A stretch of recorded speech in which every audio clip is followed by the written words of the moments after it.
Alissa Golden. I live in Stinson neighborhood, currently renting. Hoping to buy though, looking to move to Crown Point, which is exciting. When I first was doing some schooling, doing my master's in planning, and I was studying downtown Hamilton, I basically walked the entire downtown. And I found the cannon knitting mills for the first time, and I fell in love with that entire building. And I know it's had a lot of attention now, and it's going to have some really interesting, I think, questions about how to move forward with it, but such a fascinating complex of industrial buildings going all the way back to the 19th century. It's changed use over time and it's evolved, and there's all these different parts from all these different eras of development. And it's just so fascinating, and to think that that's right in the middle of a residential neighborhood, right beside a park, and the ability of, or the opportunity in terms of what you could do with that building. I'm a cultural heritage planner with the City of Hamilton, and actually right now I'm seconded to the culture section. I'm doing ongoing inventory and project work to identify new heritage buildings.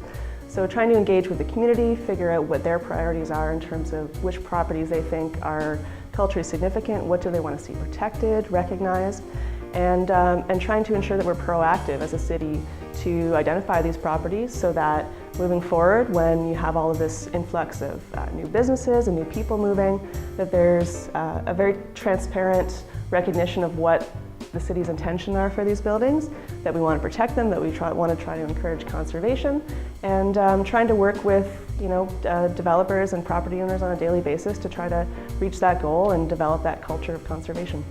I'd say the biggest and most exciting things that I'm seeing happening right now in the city are these small incremental changes, the things that small local businesses are doing, and sort of smaller and medium developers in terms of reusing existing buildings. I think that's really what makes Hamilton unique from any other place in Ontario or Canada, is the history and the life of these buildings that have been lived in for so long.